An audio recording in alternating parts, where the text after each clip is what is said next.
Hey guys, welcome to episode 6 of the Ace of Spada podcast with my mans Grant Dziak, otherwise known as Grant Me a Body on Instagram. Couldn't have been more hyped to have a conversation with him. You guys are definitely going to love it. We talk about everything on the mental health aspect of toxic masculinity to being grateful, to kind of just how to live the life that you want to live, and making yourself available to actually do that mentally, to take over your own life. Grant is a great guy. You can find him, just like I said, at Grant Me a Body on Instagram. That's the best way to contact him if you want to. Otherwise, let me give a quick shout out to 2 companies that I truly do love. One is Fitletics, best clothing in the whole fitness industry right now. They are on fire. It's by my coach, Matt Saxon. Use code SPADA to get 10% off there. And then another company to which one of the co-owners and I both went to Penn State is Rev Up Nutrition. They have a new product out, Nitrous V2.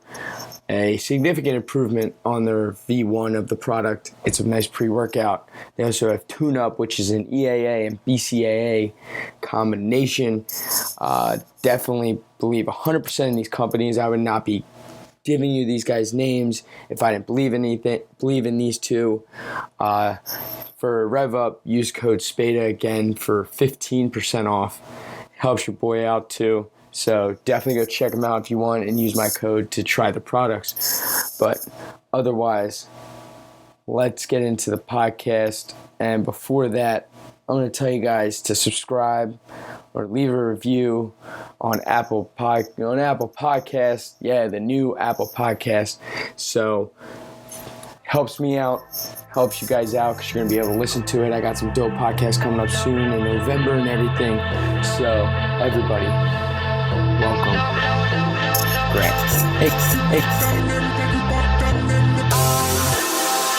Was the knight in shining on? And yeah, so I think I came up with something I really wanted to talk about to begin with, and it's sort of being grateful for what people have. I think that's a big thing, is that people always complain about I always hear these 3 words, if I have to. I think those are 3 big words that people always say is I have to go to work or I have to go do something. It's more, I think, and especially after journaling a lot now recently, I think it's more of I've come to terms with saying I get to.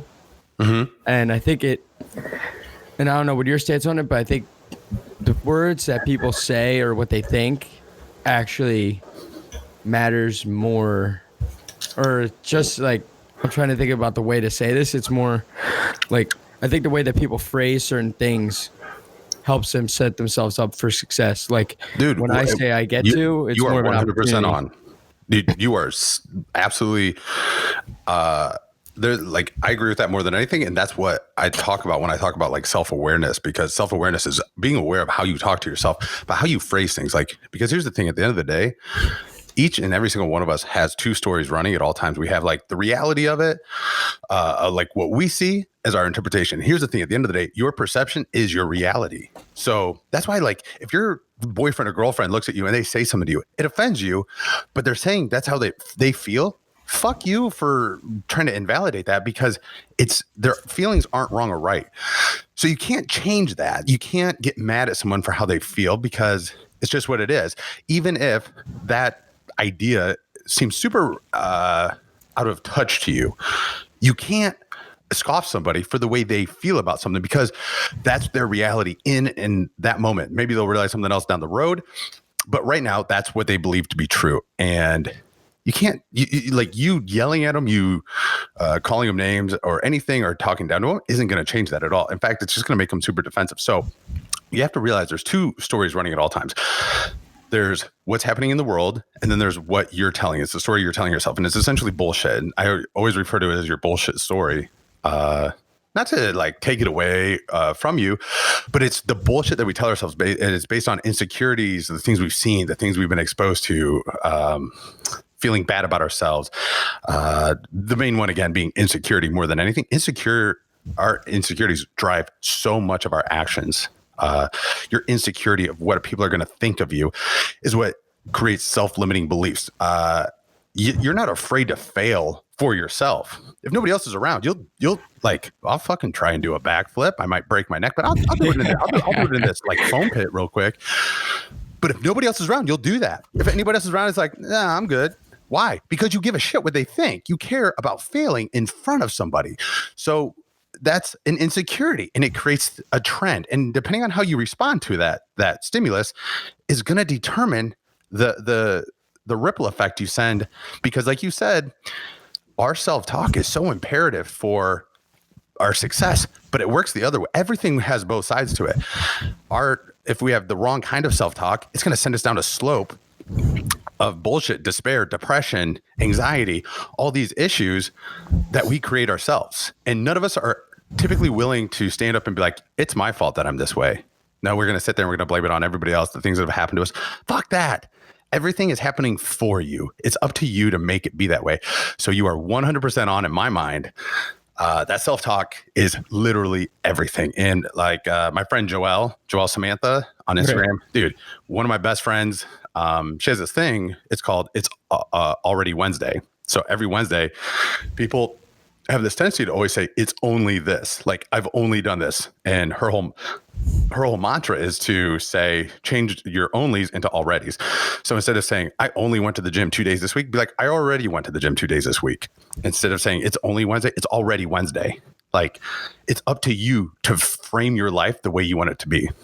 Oh yeah. I think that belongs with the line of like one of my favorite quotes, I think, that you say, and that Joe Rogan and multiple other top level people also say, is being your own hero of your own story. And it's like, you have to take responsibility for your life. And it honestly begins with the self-talk. Like, I don't think I would have created this if I didn't give myself some sort of self-talk to begin with, or some inner reflection, because that's what motivated me to take the action. But it's like the self-talk influences the action. Like, if you have negative self-talk or negative self-belief in yourself, you're not gonna do what you want to do. It's more like you're so nervous about what other people are thinking that you won't even do what makes you happy. And it's when you have that negative self-talk, you have negativity present in your life.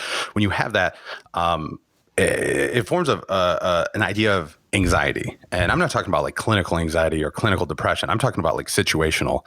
I'm talking about when you're about to step on stage and speak in front of people and you get really fucking nervous.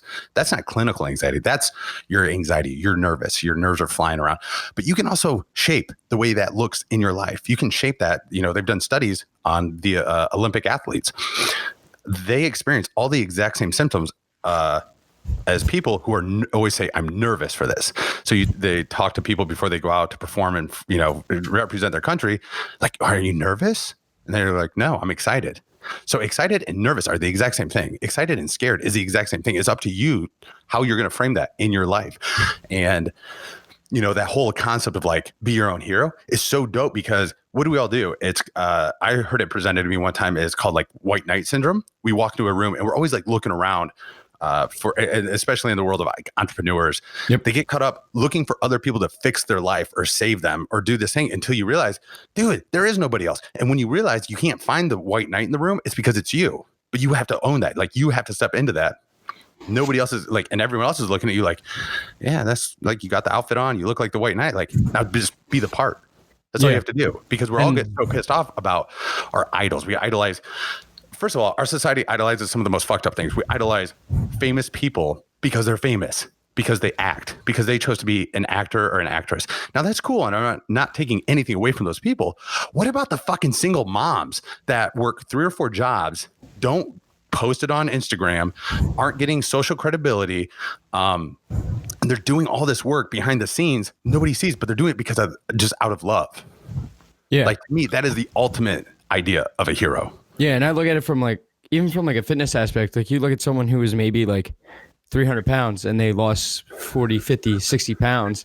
And it's like, that's actually like a huge change in their lives. And those people you should actually look up to, because those are the people that actually put the time and they put the effort in to change their lives.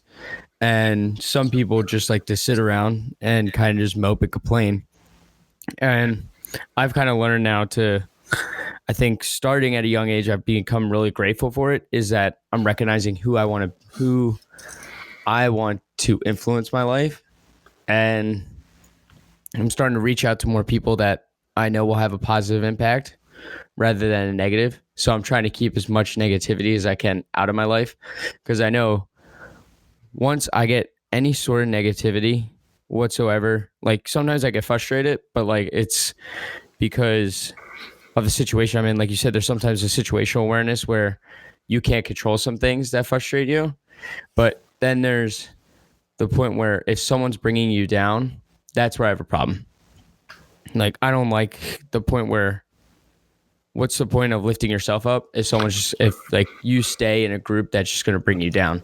And my circle of friends is starting to change because I'm trying to get rid of as many negative people as I can. And it hasn't been the easiest process. I think that's one of the hardest things for people. That's one of the, how old are you? 21. I'm turning this interview around.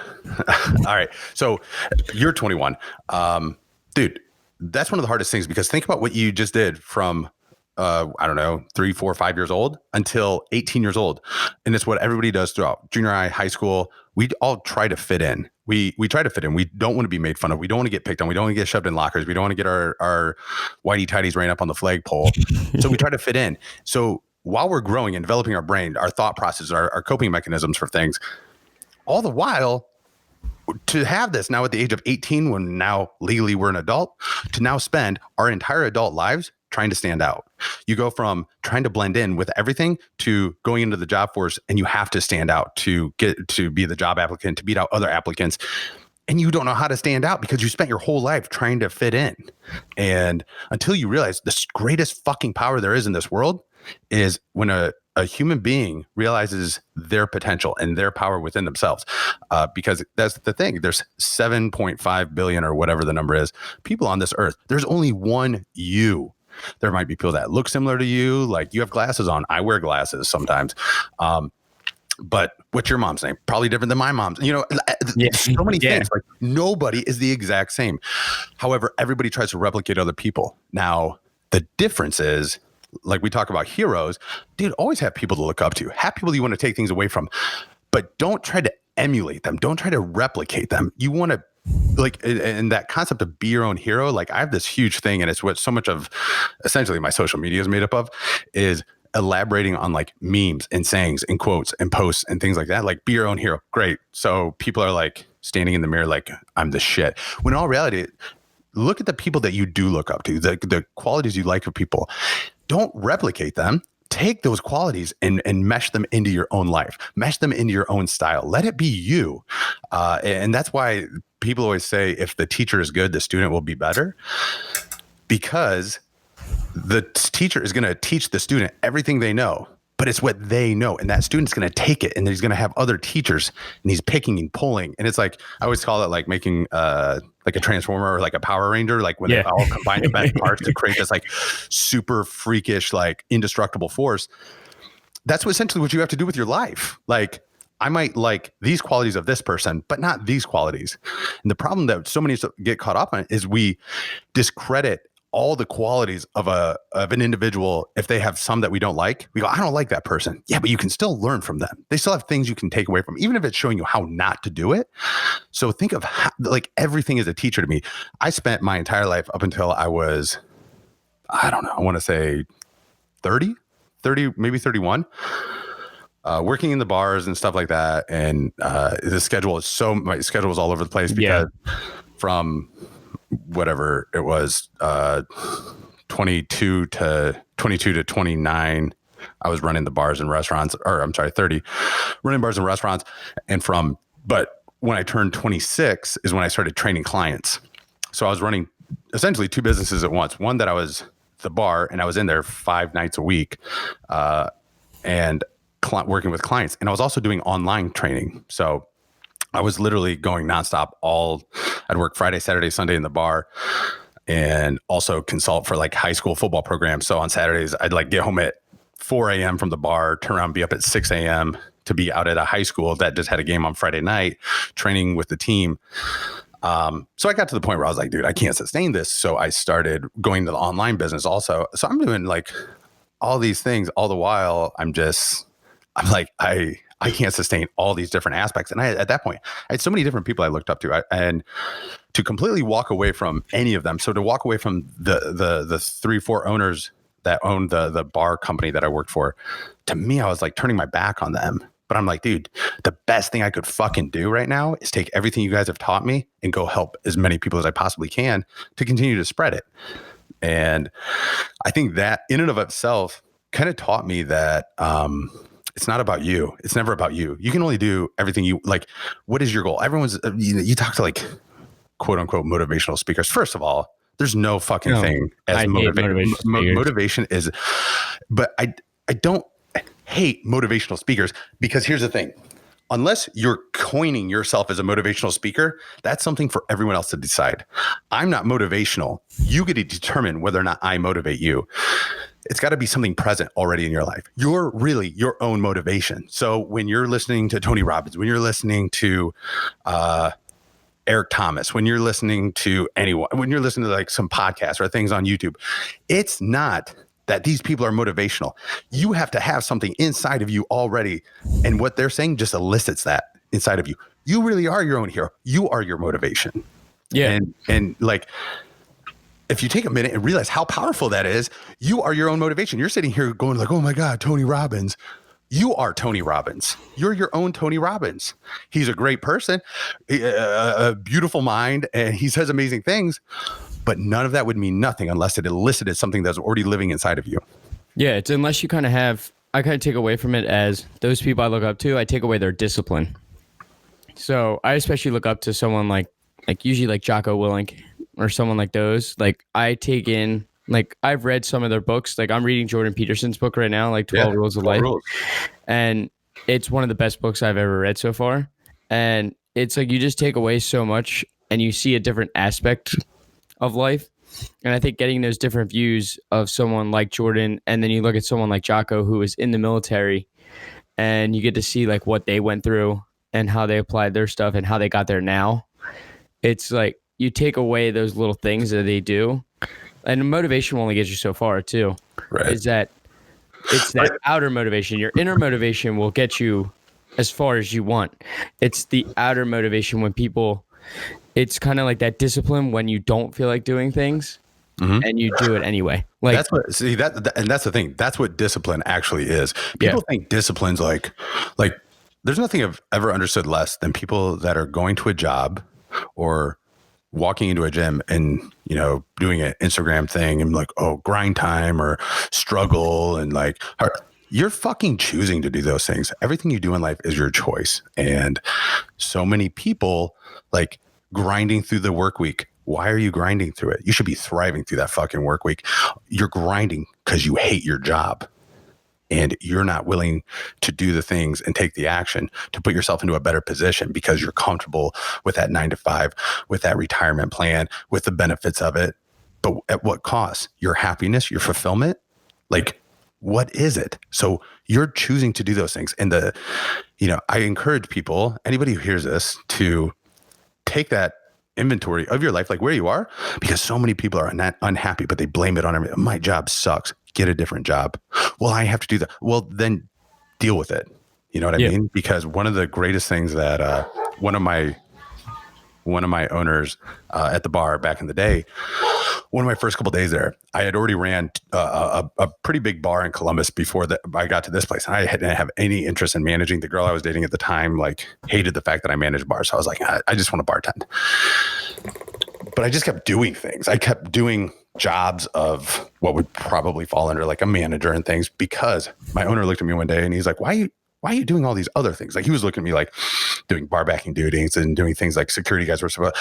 And I was like, well, dude, like at the end of the day, like, it's maybe that is somebody else's responsibility, but I'm the one trying to make money off people. And like, so if that manager decides to not turn on this TV, the customer or guest sitting in front of me isn't going to be like, oh, your manager's a real tool.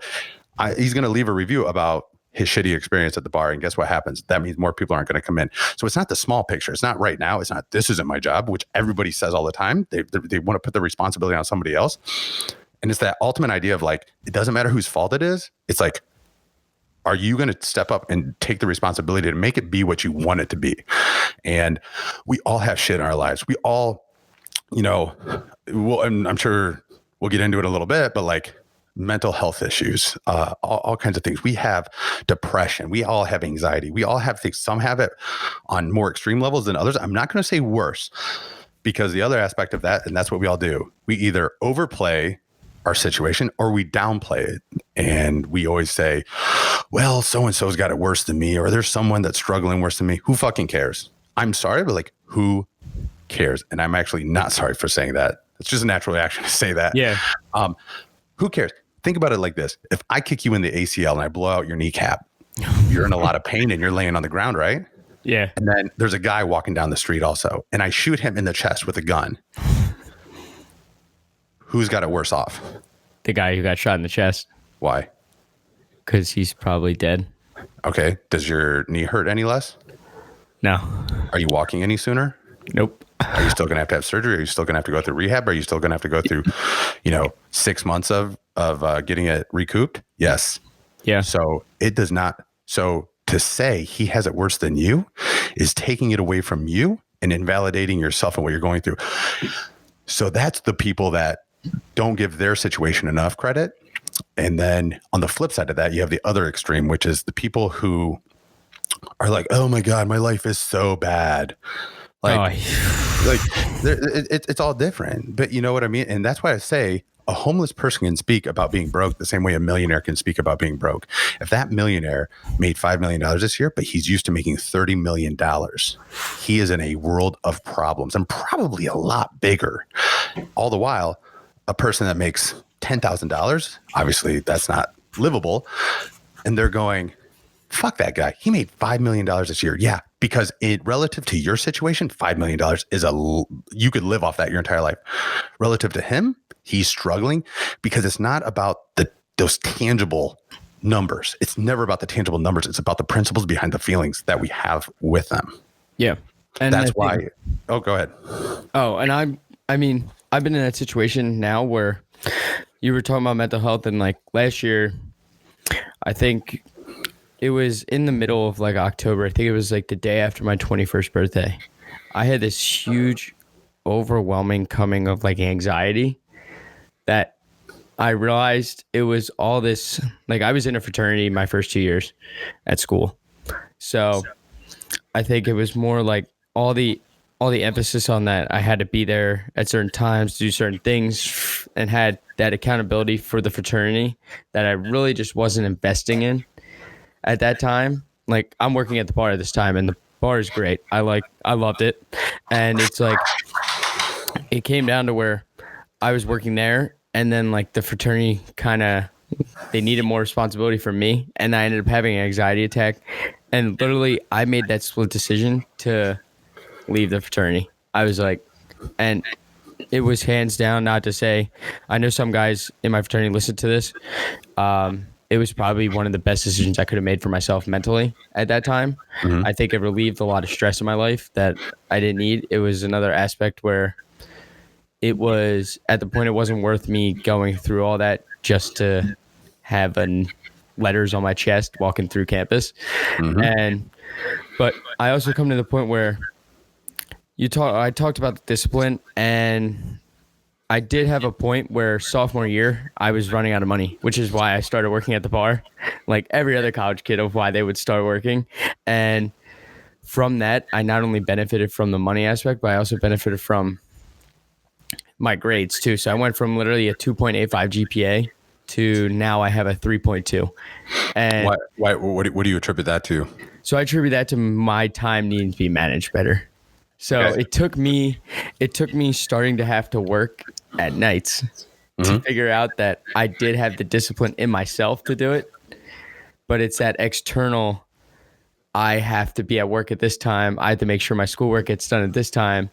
And I'm starting to use my time now more, not only efficiently, but effectively. Yeah. So Dude, Anytime that's amazing. But I'm going to challenge you to even take that further, because college kids listen to this, because talking about like working in a bar and how it helped you, I'm very, it's funny because like people that go to my social media now and like know me through social media, or people that I know now, or stuff that, I haven't worked in a bar in probably 3 years. And I stepped down as a manager about 6 years ago. And that's because I was making like training clients my full-time gig. Like I decided on a Thursday, I pretty much had already been doing it.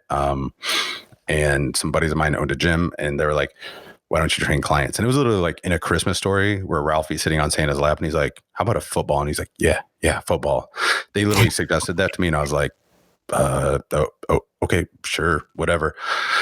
And they told me at the time, they said, and these are two pretty substantial individuals in the fitness industry, and he told me, your first couple months are going to be rough. Your first year might even be slow. You're going to have to give away a lot of sessions. You're going to have to give away a lot. You're going to have to get, recommendations from people. You're going to have to get people's reviews of you. And so you're going to have to give away a lot. So they're like, this is what you want to do. They're set up a bunch of free sessions with people who let people experience it, and then tell them in trade for that, you need them to essentially write a review about you and to give you that social credibility. And I was like, oh, okay. And at this point I'd been bartending I played at Ohio State, and then I was bartending and running bars in downtown Columbus for 6 years, I think, at that point. I had amazing relationships with people, but it didn't hit me until this moment, because the other aspect of this is before I really started using social media, I had about a 75-pound weight loss after I got done playing football. So through that, a lot of people started just paying attention, just people I saw in the bar literally every week. And they're like, fuck, man, like, what are you doing and everything? So when I started actually using social media, I started getting like a lot of questions. So on this Thursday, when I was being told, okay, you're going to be a trainer, cool. It's going to be really slow for you for a long time till you get a whole bunch of, ground way underneath of you and everything. That's funny, because on Monday morning, so 4 days later, I had 68 clients.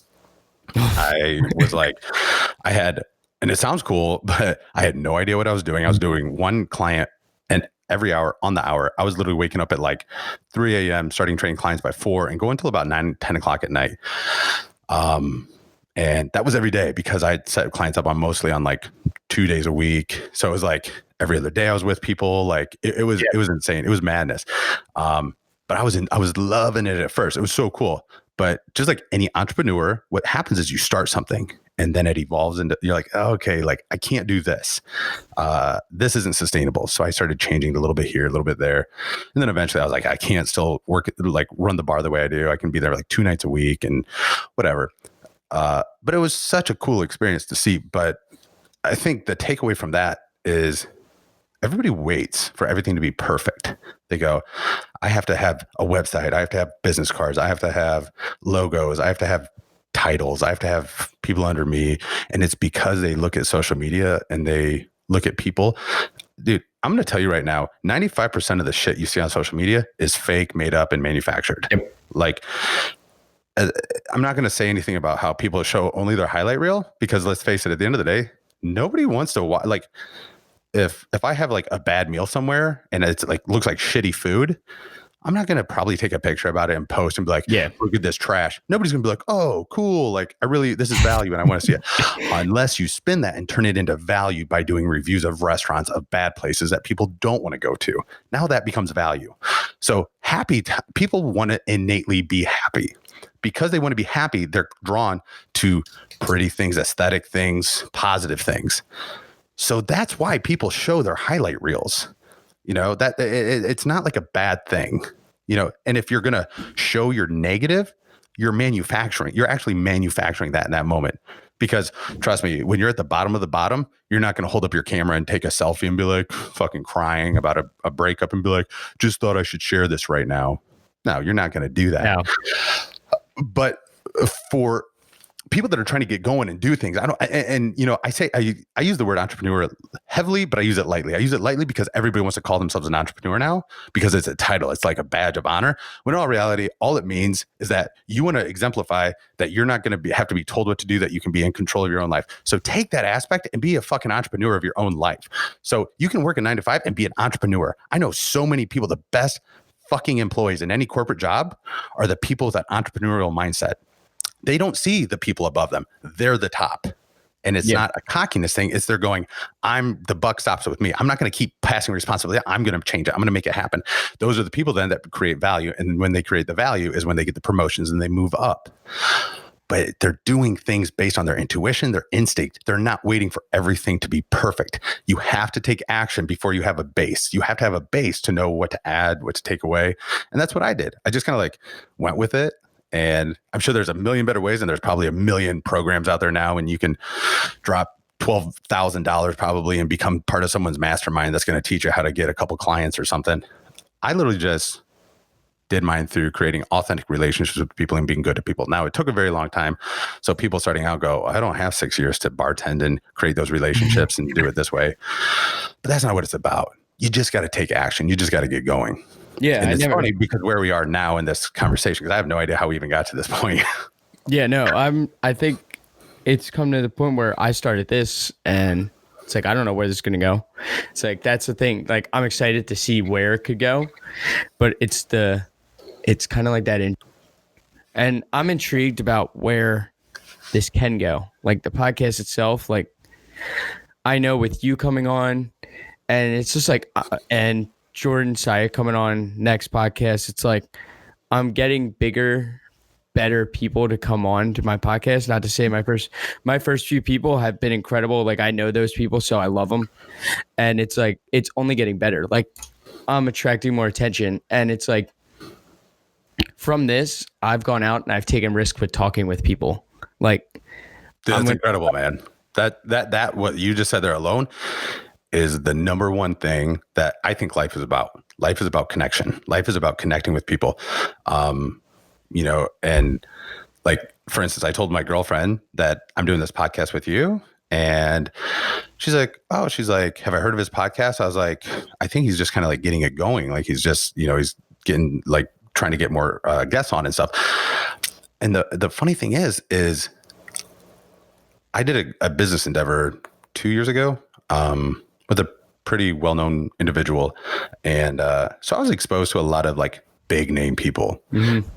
And I'm listening to these people and I hear them talk and the way they talk about things. And they're like, oh, how long is your pod? Like even with him, he's a big name, but they weren't interested because they didn't think enough value was going to come back to them. Like how big is your podcast?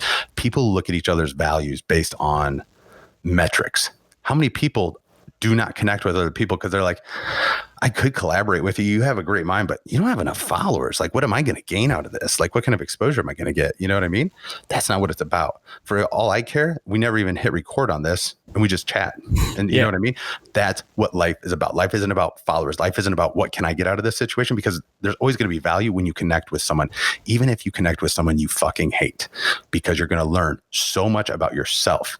You're going to learn about them. You're going to learn ways not to do that. That's value. And you can get it from every single person. Yeah. And I think it's kind of the thing I say about this is the podcast is like my excuse to just to have like a chit chat with people that I really just want to talk with. Like that's like the main thing is like, it's the benefit of people getting to listen to this is one of the best parts about this is like, I know some friends who have already gotten a ton of advice from listening to the first five episodes, but it's like the amount of information that I'm taking away from people and their personal experiences is just like, it's like you said before, it's like tenfold. It's like my mindset has been so much better now lately. And it's just like, it's just expanding to different topics that like I want to learn more about. And I couldn't be more grateful, but I do want to get back to that. I forget, you kind of said a small little thing. We talk about the negative parts of social media, like no one sees, and bringing it back to where we were before. We talked on the podcast. We talked before this, and we talked about like being vulnerable, like actually, and being willing to express your emotions. And I don't know if you want to get back into it Oh, or dude, not, that's the shit I but love to talk about. but like I think it's like I think a lot of people who hide those things on social media, a lot of people use social media to hide those emotions that they really do want to express because they get that external gratification Mhm. of those likes and the follows. And it's like, I have 360 followers on my fitness page. Mhm.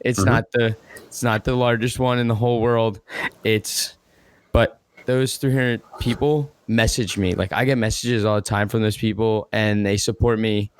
They thankfully use my codes on my products that I do sell, which I believe in. But it's like those people come to me for advice. And it's like, that's where I get my gratification from. But a lot of people hide their emotions. And I've always been upfront with my stuff. Like I was just saying, I had that anxiety attack last year that caused me to change some parts of my life. And it's like, I came to terms with it and I accepted it. And I went into like a full on study mode of how to make myself better after that. Cause it's like, I want people to know if they get into that situation, there is a way out of it. It's not like you're always going to have anxiety. There's a way to kind of fight through it. Mhm. But I think the first step is that you actually kind of have to express it. Cause if you don't express it, you're not going to get help. Yes. So there's a couple of aspects to that. This is like, we could probably talk for like the next, I could go on about vulnerability, masculinity, emotions, stuff like that. I could probably talk about that shit for like the next, 4 hours. All the while, I guarantee any male listening to this right now is going, oh, this fucking pussy. Like really, like some dude's going to be talking about emotions and stuff. Okay, well, you're a human. You have those emotions too. You might have suppressed them for a really long time because you think they make you weak. You think they make you look weak. I'm going to tell you, all the while, that same person that's going, oh, he's a fucking pussy, is going to be the same dude out at a bar trying to hit on a girl, being like, yo, what's up, baby? Like trying to hit on them, have no game, because guess what? That's not authentic. It's a shell of what you're trying to represent an idea of like what you think is like alpha male and shit like that. But here's the thing. Only when you're truly your most genuine, authentic self are you going to attract the right people into your life.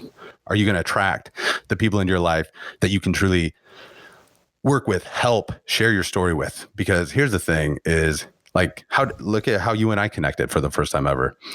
That if I wasn't vulnerable, I guess, with the things I post on social media, you probably wouldn't have seen my social media and been like, that's somebody I can reach out to, or he's at least talking about something. If I was only posting about how much I deadlift, how many girls I bang, how much beer I can drink, how many tattoos I have, and how big my muscles are, I would fall into the category of 95% of the other people, because people don't want to show who they truly are. They think there's something wrong with them. And here's the thing. The way you are right now is perfect. And there's probably someone super fucked up in their head that's going, how is that possible? There's no way I'm perfect. You are perfect right now, because what you are doing is making you who you're going to become. Whatever you're going through, your biggest struggles always turn into your greatest strengths. It's up to you to foster those and utilize those, though. But vulnerability is just this thing that it's like that. The definition of vulnerability is essentially putting yourself out there. It's putting yourself out there, willing to, take on ridicule, people making fun of you, shaming you, whatever.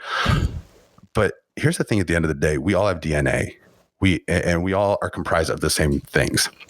Now, some crazy, a mental illness or some crazy health issue is about the only thing that really sets us super apart in our physiology. And obviously, like, anybody that's super sciencey is gonna be like, oh, well, what about this and this and this? I'm talking about things like, let's talk about like diet culture. You talk about diet culture, cool. Being a caloric deficit, you're going to lose weight. Being a caloric surplus, you're going to gain weight. Be taking the same amount of calories that you burn in a day, and you're going to maintain. That's true for 90% of the people in the world. And then there's people that have, downregulated hormone issues and things with their thyroids and all kinds of other health issues. So that's what I'm talking about when I say there are people out there that are kind of outside of this also. But for the majority of us, dude, we're all the same. We have the same emotions. We all want to feel loved. We all want to feel accepted as we are. But the problem is that none of us really share who we are, who we truly are. We might a little bit. It's like you dip your toe in and you're like, oh, fuck that. That's enough. That's enough. I don't want to go anywhere because it's scary. It's the same thing. It's the same concept as like a relationship. Like you get burned in a relationship. Usually people carry that into their next relationship. So you see someone else get made fun of for doing something that you want to do. It's like, I don't know. You carry that into that next endeavor that you want to do, but you're scared to because you don't want to take on the same ridicule. But here's the thing. Nobody wants to be the first person to dance at the prom, right?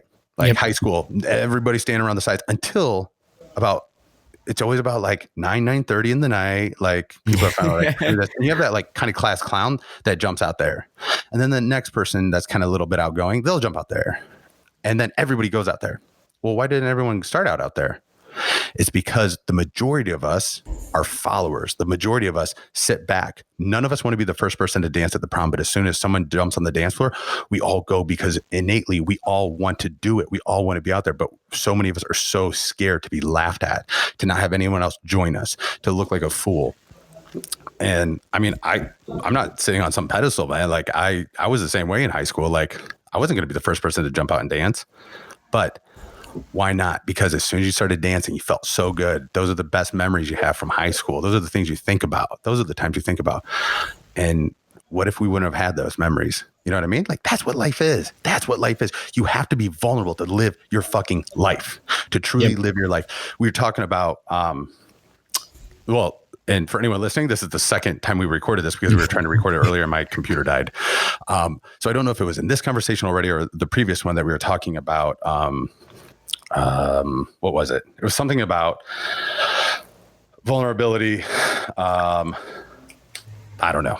I can't think of it right now. But anyways, we all feel the same way. We all have these things. It's just some of us are willing to admit it, and most of us aren't willing to admit it because we think it makes us look weak, but we still want it. But how much more powerful would you be if you were able to receive that feeling, have that feeling fulfilled? So you ask anybody what their passion in life is, and it's to help people, you know? And like you already said it yourself, you're like, I want to do this because I don't want other people to essentially go through what I went through. I want them to see the light at the end of the tunnel that I didn't see right at first. So if I can catch someone before they get to that point, or maybe they don't have to wait as long. So it's essentially like you want to help expedite people through their bullshit based on your experiences, right?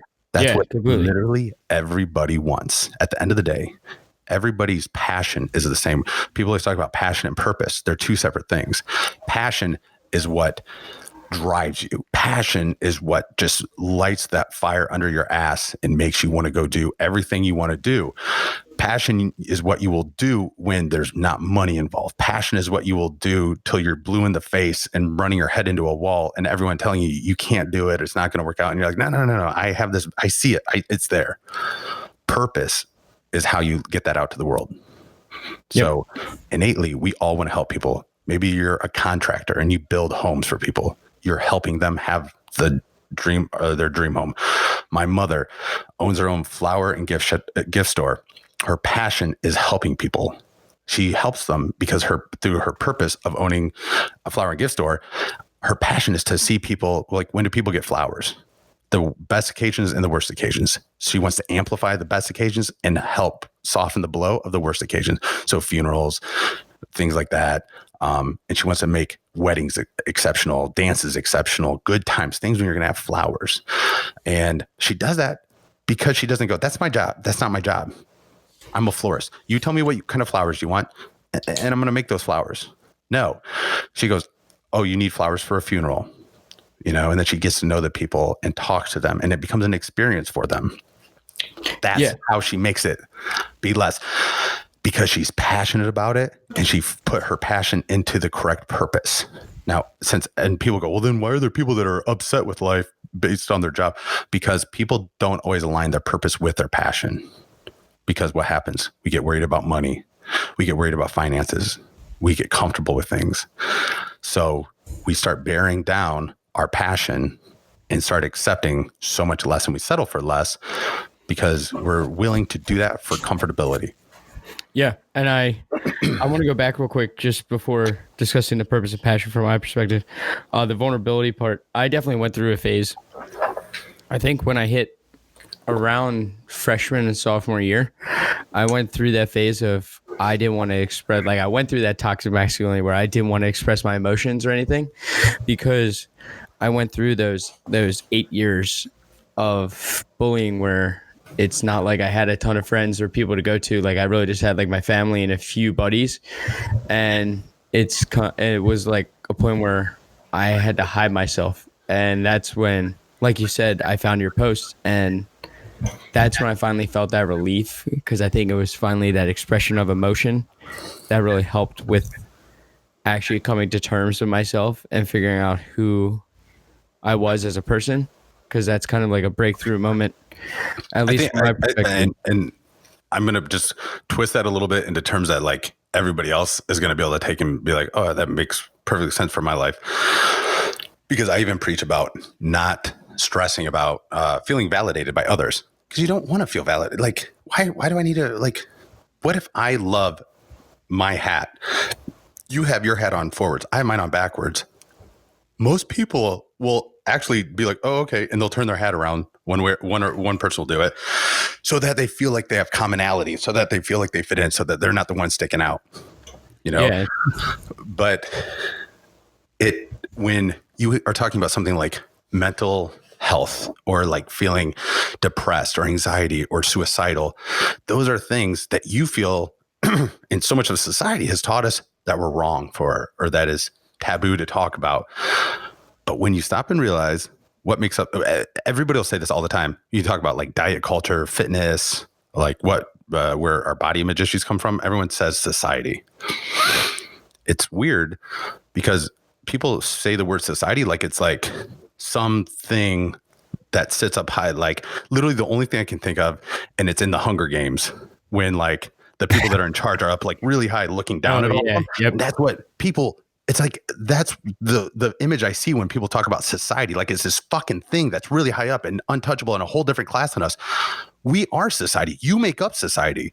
So if you make up society and you struggle with these things, what about everyone else that makes up society? They're going through the exact same things. And they're, well, I don't know they are. Well, who knows that you are? Because we all do the same things. We feel shame. We carry shame with them, and we don't want to get them out there. We all feel the same fucking things. And when you realize that, and that's the moment of validation for you. That's one of the only validations I think people do need in life. Like when you got that feeling that there is nothing wrong with you.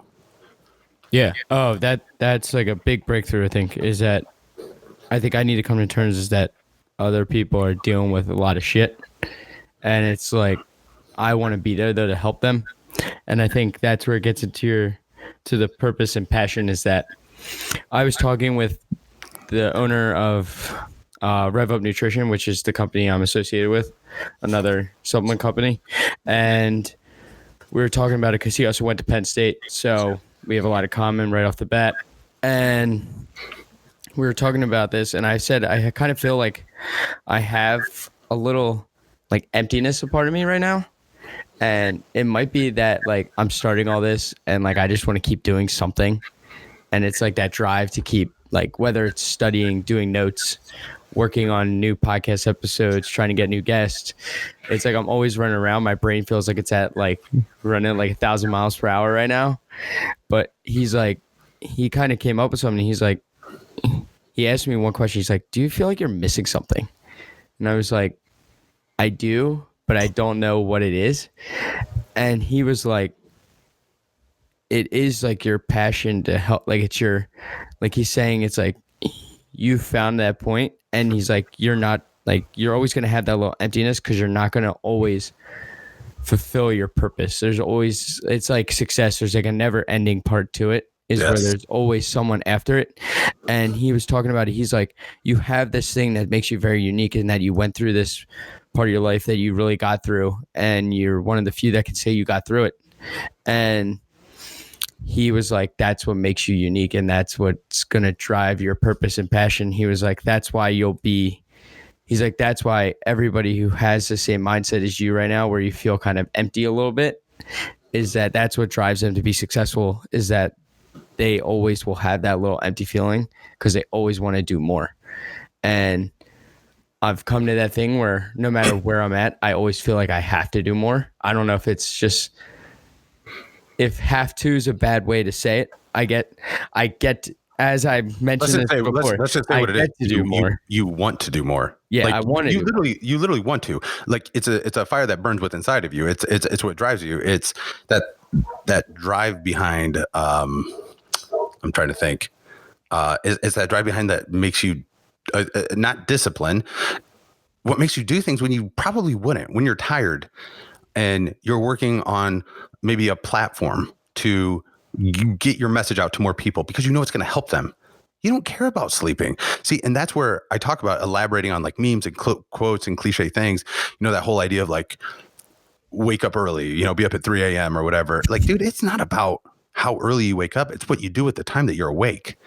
And it's just, you know, it's so much just this kind of like bastardized view of, are we really fulfilling the things that we want to do? And what you're talking about is beautiful and amazing. And it's what everyone needs to realize, is because people are like, oh man, like I'm not feeling accomplished. No, you can stop and enjoy your journey every step of the way, but you're always going to want more.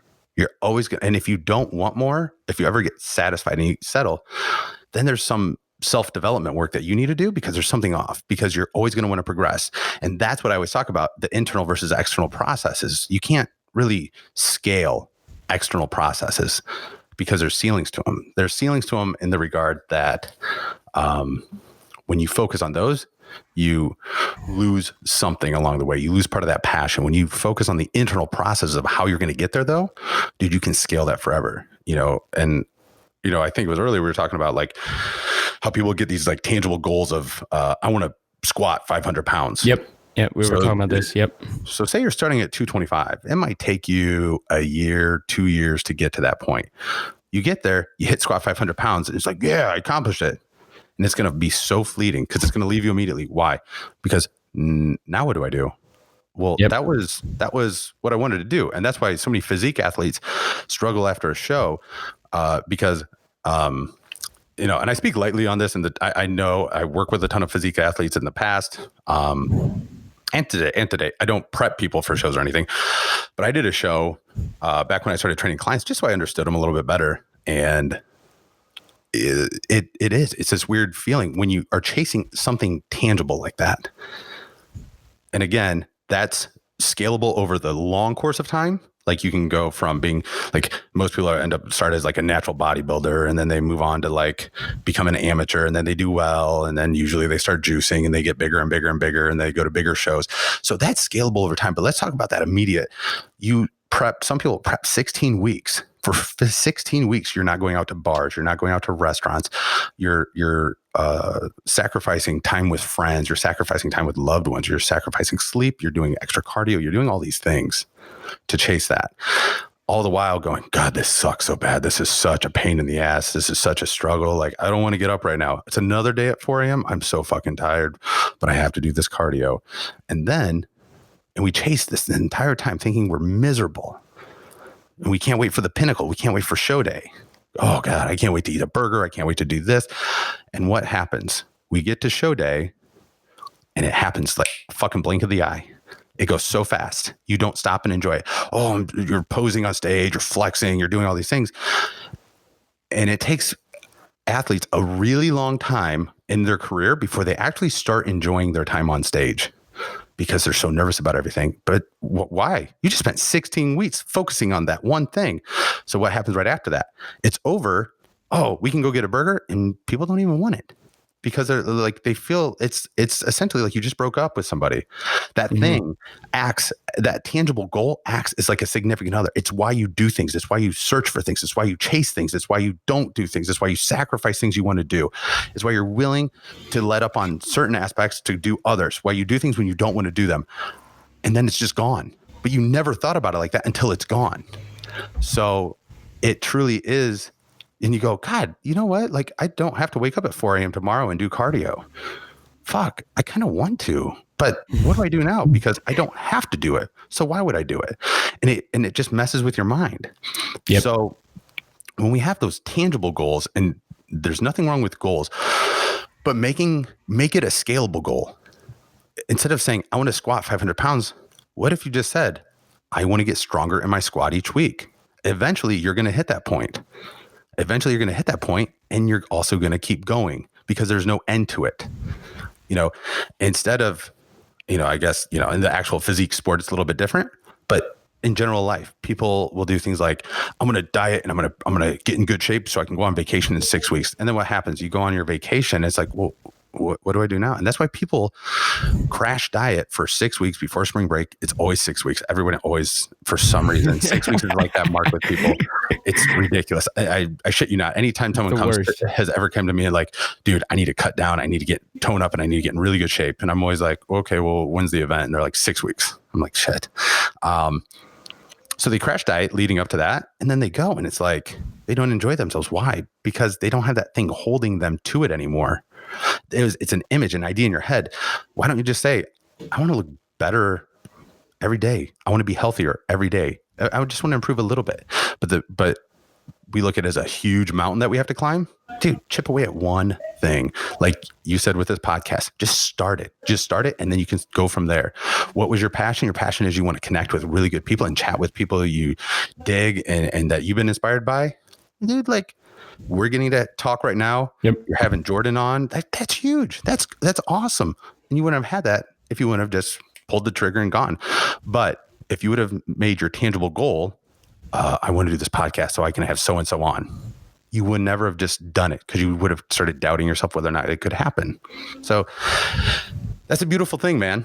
Every aspect of it. Yeah. And I think a lot of people, and I think back to where you were just saying about like body image and money and like tangible goals, is that people always associate it with happiness. And like, I think I even did it at one point where I did associate I cut down when I did not need to, like completely did not need to. I should have kept trying to build as much muscle as possible, but I associated dying down and getting lean with being really happy. And honestly, it went the other way around. Once I got done, I got to the point where now I went through like about a week of just like staying there, like literally just 1 week. Mm-hmm.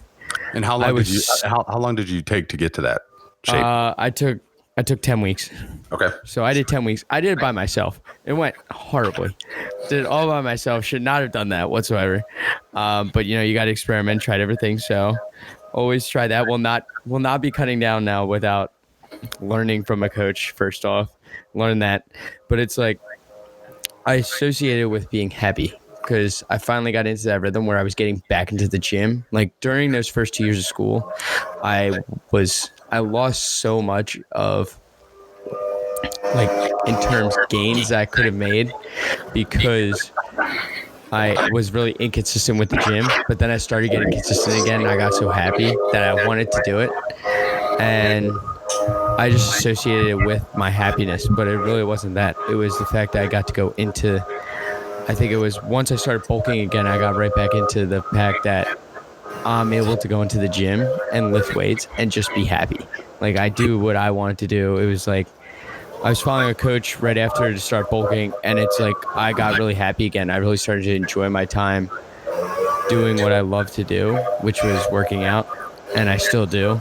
And it's like I've never been happier in the gym, and it's come from the fact that everything is really positive, but my happiness is not from external factors. It's from internal things, such as like when I meditate, I'm happy.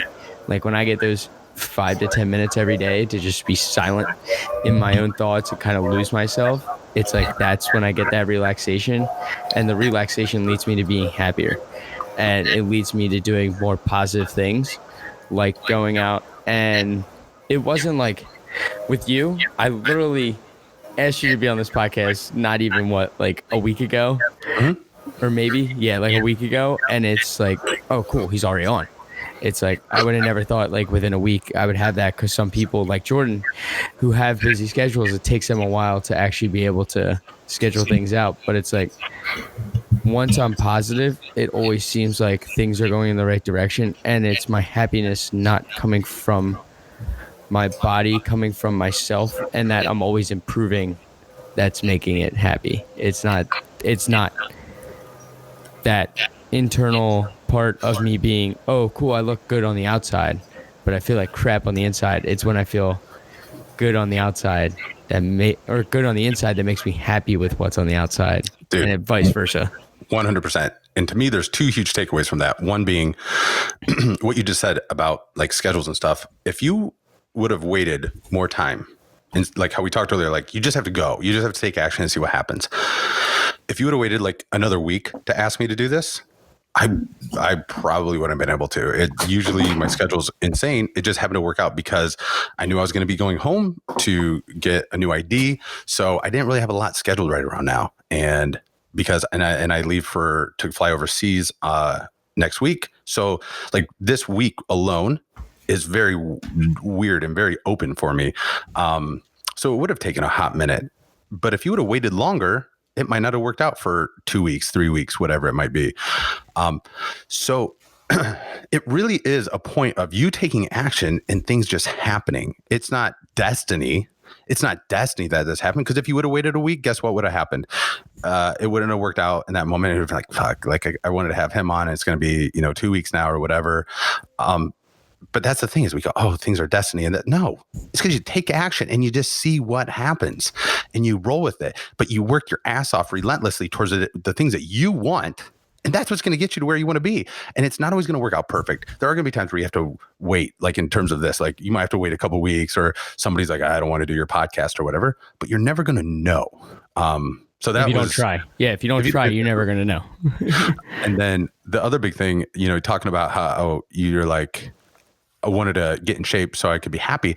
That's what we all chase. We all chase that external thing because we want a quick answer. We want happiness, and the external things are what we think are going to show that or display that. We think the external things are going to be we think what we are on the outside, tangibly on the outside, our cars, our material things, how we dress, are displays of who we are on the inside. Not at all. If you like to wear a certain thing, wear it.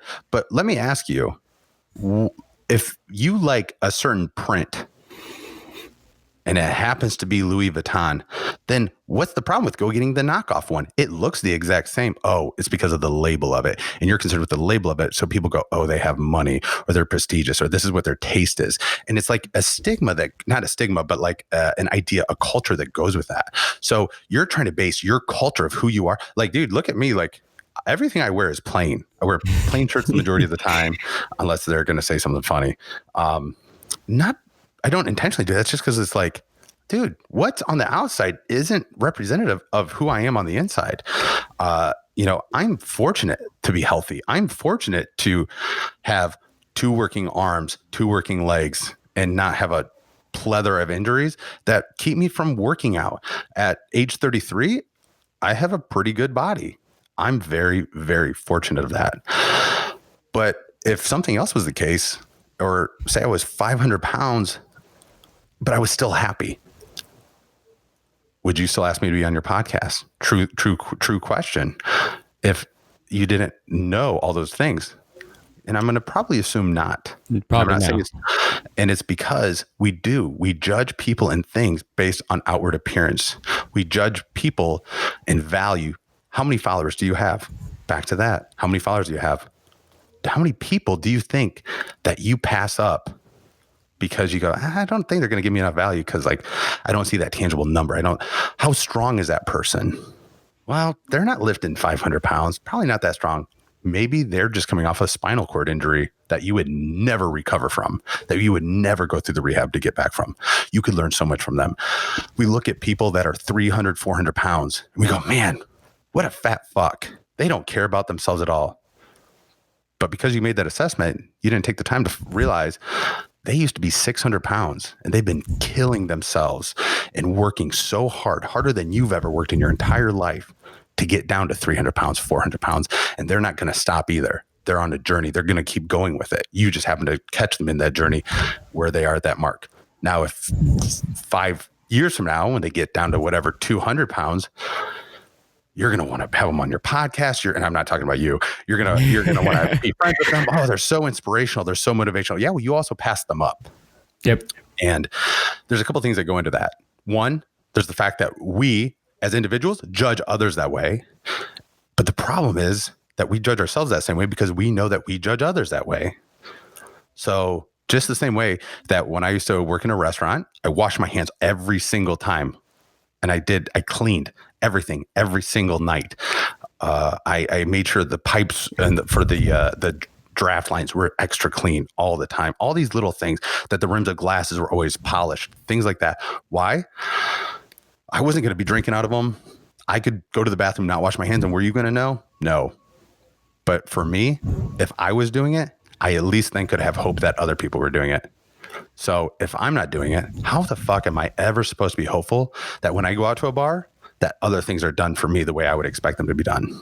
Yeah. So the way you judge people, make sure it's the way that you would want to be judged. And I'm not saying that in like a faithful, like religious kind of way. I'm saying legitimately, how do you want to be judged? You want to be judged on your character. You want to be judged on the value you bring as an individual of your experiences, and quit looking at other people that only have value if they have a six pack, if they have these things, because like you said, you achieved it and you weren't happy. And that's what leads us to things like depression, famous people committing suicide. And the general public goes, what is wrong with them? They have so much money. They're famous. God, I would be so happy if I was there. Maybe not, because you're saying that they were saying that at one point. Then they achieved it and they realized that didn't make them happy, because it's not about what's on the outside. It truly is about what's on the inside. You saying you feel better about everything because you meditate and that's what makes you happy. Well, you meditate. Guess what happens? It's not just that you meditate. It's that you meditate, and in that you get so much more in touch with yourself. And when you're more in touch with yourself, you're more self-aware. When you're more aware, you're in control of your life. When you're in control of your life, guess what you can do in the gym? You can decide whether you need to push it and put another plate on the bar to try and impress Bro Chacho down there that's lifting a bunch of weight and throwing chalk all around the gym. Or if you're going to go, this is what I need to do for me to progress, and you do the right weight. And that's why you're happy, because guess what? You would have put that plate on, you might have torn your rotator cuff. Yeah. And we keep doing these things. So it's not just one thing. It's a ripple effect. The fact that you changed that one thing and it sent a ripple effect through every other aspect. Like, for instance, I just hit 4 weeks of doing completely plant-based diet.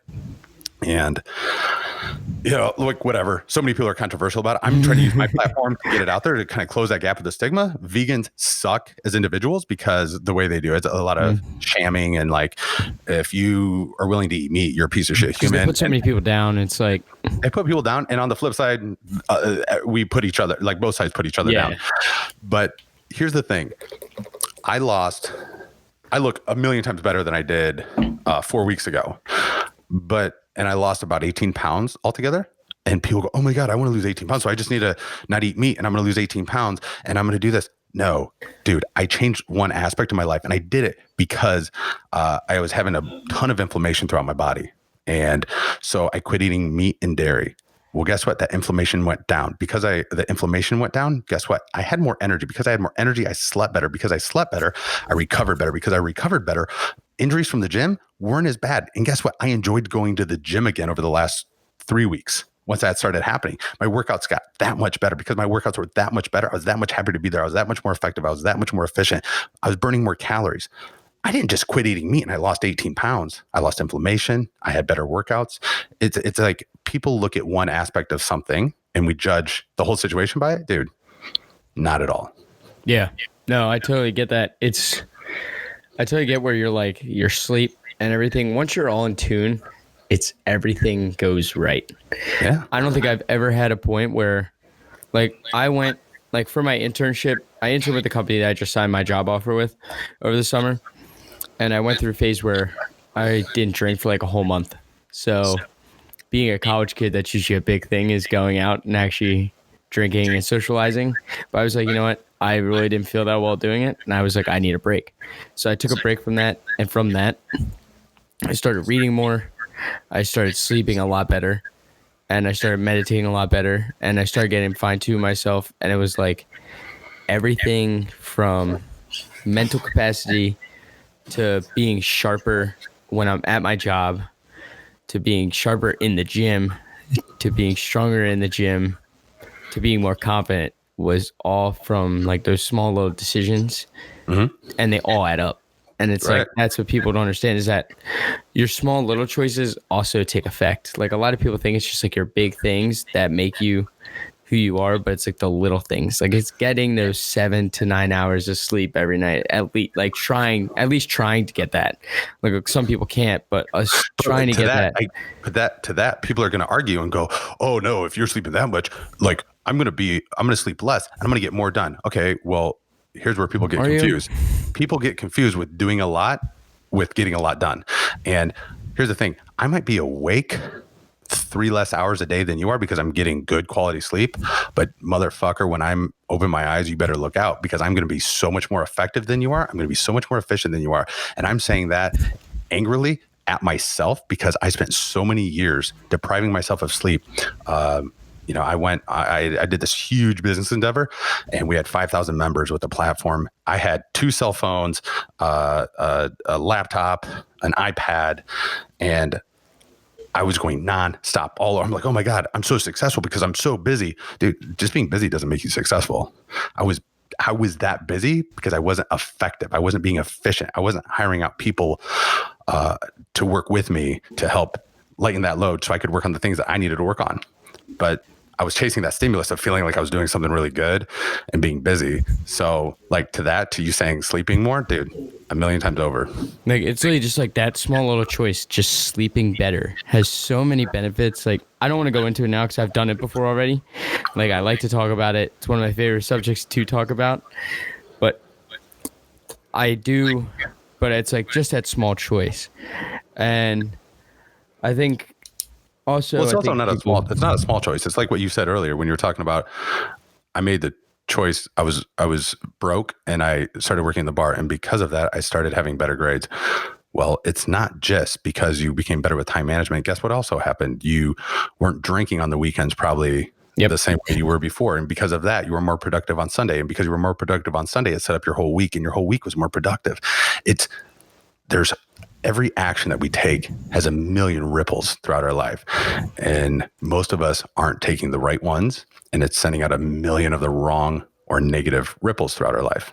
Yeah. I kind of do want to bring this up because I want to talk about this one last thing. And you kind of just mentioned it here with my case. I want to bring up your case. So if people don't already know, Grant did play football at Ohio State. And I kind of want to, you on your social media, people should go look it up if you haven't already during this podcast. You go over how you transitioned from football to real life, to where you were practicing every day and such, to a period where you did not know, you kind of lost yourself a little bit because you stopped playing football. So I want the viewers to kind of know, or listeners, how did you get through that period of not knowing what to do in the case where you lost the one thing that you've done your whole life for countless amount of hours to just stop? So there's a couple things that go into that. One of them being, and just to frame it a little bit differently. Yeah. You're pretty much spot on with the way I've kind of talked about that on social media. The aspect that is different is when I was done with it, I was done with it on my choice. I was at a point where I'd already had all those realizations. Mm-hmm. So the struggle was while I was there. It wasn't after I was done. It wasn't after. Okay. Because, so I came from a really small, and to frame that up a little bit, I came from a really small town up in Northern Ohio. We weren't really good at football, not at all, but I always wanted to play football. I loved it. I didn't play till I was in 7th grade. And the first time I got to hit somebody, I grew up with pretty much all women. I have a ton of sisters. I'm in the same boat, man. Well, and my dad was a super abusive, alcoholic piece of shit. Okay. And because of that, I grew up with this huge stigma about violence against women. Yep. And then I was never around my dad, but all the women were still around. And I was a teenager, going through puberty, feeling things, and they're pushing buttons, and I'm getting so outraged. But the thing to me, so I would slam doors and punch the wall and stuff like that, which people do that now, and it's oh my God, you need to go to prison or something. I was doing that because I would never, ever do it towards any of those women in my life. I had such a stigma about it. So I think I had a lot of built up physical aggression and energy that the first time I got to put on shoulder pads and hit somebody with nobody saying anything to me, I was like, dude, I'm in love with this. And I was a big kid. I've pretty much been this size since I was 12. And like, no joke. I think I was 5'10", 5'11", and 200 pounds in 6th grade. So, Jesus. But when I did that, I wanted to play my entire life. I knew I wanted to go. And then the first time I visited Ohio State, I think I was in 8th grade. And I was like, dude, I love this place. I love the culture, the tradition. I was in 8th grade. It was all based on a feeling. And I love that feeling. From that moment, I knew what I wanted to do with my life. And it's funny now being 33 and I'm like, my life. Well, that was already, that was already 10, 12 years ago. But that was all I wanted. And I put everything into it. Nobody back home thought I had a chance at it. I had my family and I had like 1 or 2 people outside of that were willing to help me with it. So I literally absorbed my identity into it. It became what I was going to do. I was just like, everyone's like, oh, there's that dude who thinks he's going to go play at Ohio State. And like people would laugh, talk shit, whatever.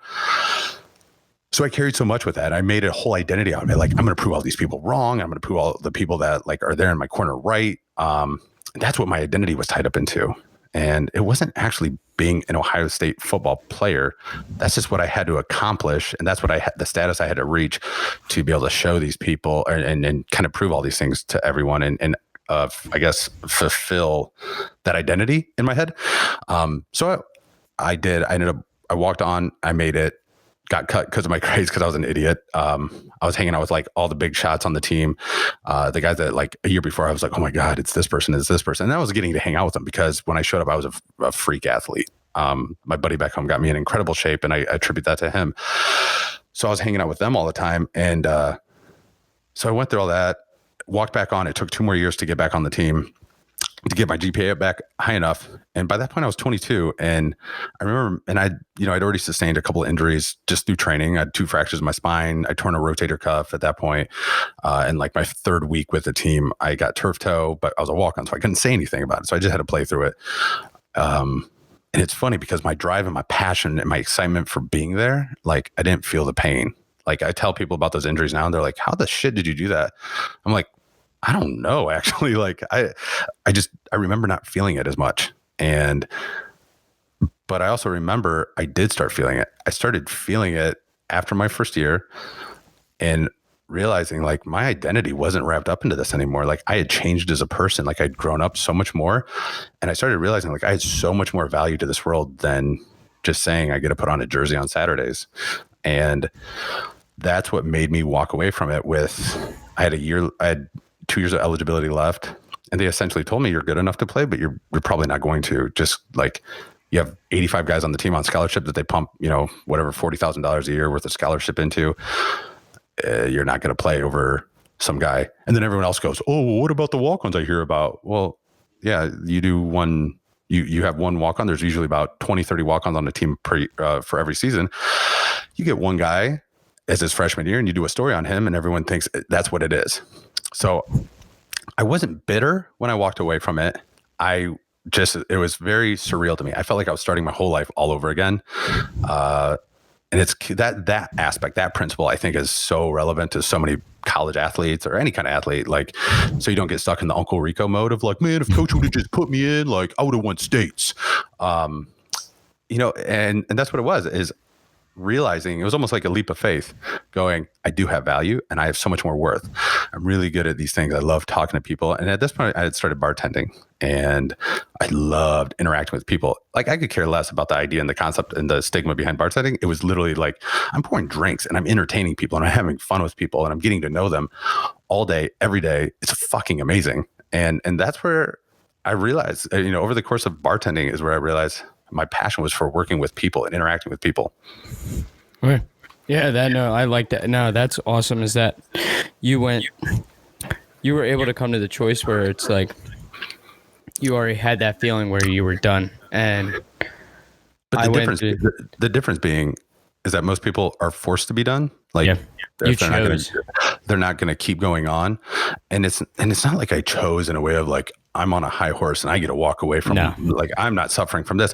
There definitely was a point of like almost depression, being like this thing that I've put in my head that it's going to be for so long is different and it plays out to be different. It was like, It's like going to Disney World and seeing Mickey Mouse with his hat off. It's like the magic goes away until I realized, and it took a couple of years to realize, like, the magic wasn't in, like, yeah, it's such an incredible experience to, put on that jersey and run out in that stadium in front of, 105,000 people once a week. But that wasn't the value. That wasn't the magic. The magic was in my ability to, like, what I learned in the process of getting there, the things that I learned along the way, the journey of getting there. And that's what I tell everyone. And that's such a fucking overused, watered down phrase of saying, like, enjoy the process instead of the product. Well, you got to enjoy the product also. There's nothing wrong with enjoying the product, but we always undervalue and undermine the journey. Just like a bodybuilder, we're prepping for 16 weeks. We're like, oh, we're miserable. But what happens? Think of Christmas. That's something everybody can relate to. Well, unless, depending on your religion. The whole month of December is insane. Christmas parties, all these things. It's like, oh, we got to go here. We got to go here. We got to decorate. Oh, such a pain in the ass. Untangle all the lights. Do this. I can't wait for Christmas. Then it's going to be fun. But what happens on Christmas? We get to Christmas and we're like, fuck, man. We have to clean up everything tomorrow. We got to go to grandma's. We have to go to other grandmas. We have to go to this place. We have to go to uncle's and all these things. And it's hectic and it flashes by in a blink of an eye, just like that. Like I said about being on a bodybuilding stage. And it's not until the day after Christmas that you realize it wasn't the day of Christmas that was so exciting. It was that month leading up to it. It was the time going to Christmas parties with friends. It was caroling, or it was like making stuff. It was Christmas shopping. It was all that. It was the experiences. It was everything that went into what the final product was going to be. So if there's one thing out of all of this rambling that I've done that anybody can take away from this, it literally is realizing that, like, you got to have an idea of where you're going. You got to have an idea of what that final destination is. But the parts that make up the journey on the way there are what count. And that's what matters. That's where everything's developed. Because when you actually reach that destination, it's like, okay, what next? Yeah. And like that feeling of depression sits in. And it's not a bad depression. It's just like this thing of, like you were saying earlier, it's like, you're always going to want more. What do we do next? Where do we go from here? So put yourself into a position to be able to scale everything in your life. Your feelings, your emotions, your lifestyle. But you can only do that through authentically and truly being yourself and not carrying shame with who you are, letting yourself be vulnerable and realizing even if somebody else makes fun of you, they have the exact same feelings. Yep. And I think that's actually going to transition into our final two topics. I do this with every single guest on the podcast. Quick 3 things you want people to take away from this whole podcast, and then we'll get into some books.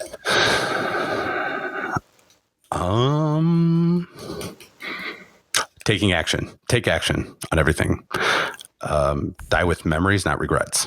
You know, you're gonna die someday. Like, it's inevitable. There's no way around it. You are going to die. You just can't conceive it because your actual brain can't conceive that, because if you were dead, you wouldn't be here. So you wouldn't know what it's actually like. So you can try and imagine, but try it. There's nothing there. It doesn't make sense. So you are going to be dead someday. And when you're on your deathbed, it's not going to matter what Timmy down the street said about you or what your Aunt Jan was going to say if you try to go do a business endeavor and it failed. Like, the shit doesn't matter. Put yourself on your deathbed. Put yourself on your deathbed every day and think about what would fucking matter, what you would regret, because it's going to happen. And what I encourage people to do with this concept is, and this is like kind of like Inception, but what if whoever you are listening to this right now, like, what if this conversation between you and I isn't right now? What if it's actually 60 years, 70 years into the future and we're on our deathbed? And for some reason, this is just the moment that we're wishing to go back to. And we're like, God, I have so many regrets. I didn't do things the way I wanted to do in life. I would give anything to go back to that moment when we were recording that podcast. I would give anything. What if that's right now and this is our second go around and we're fucking it up again? Yeah. You know? So if you can put yourself in that mindset, just start doing the things you want to do every day. You got to be willing to take that leap. It's going to feel uncomfortable at first, but there's so much reward on the other side of it. Realizing we're all humans and that we all have the same innate feelings. We all want to feel loved. We all want to feel accepted. We want to feel like we're a part of something, and we want to be able to express ourselves as we truly are.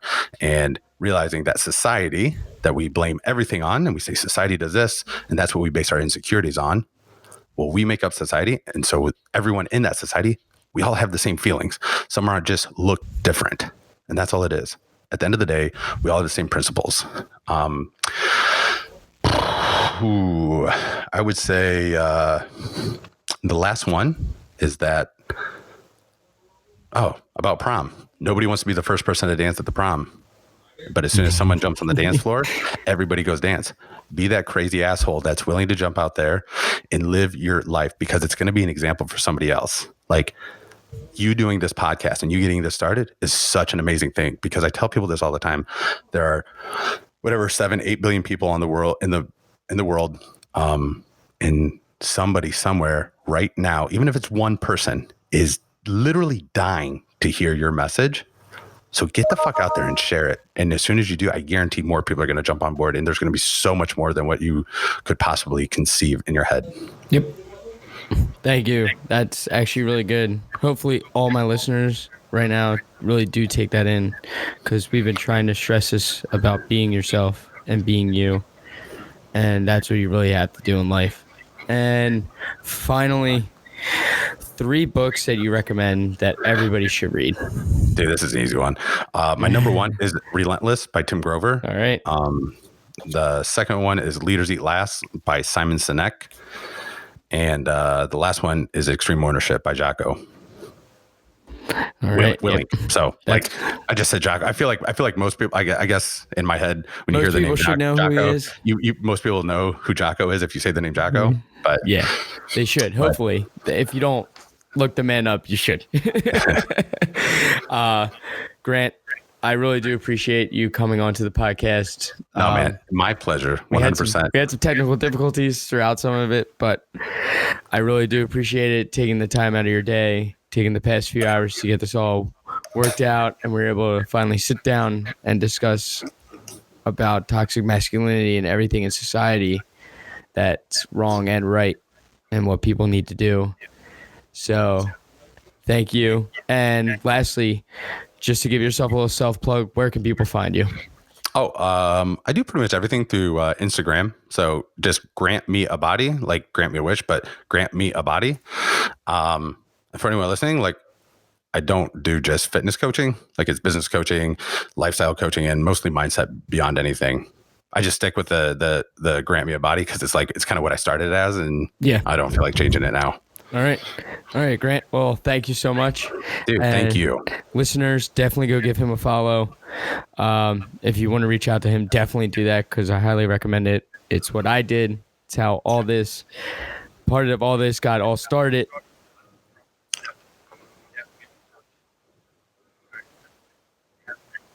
Thank you.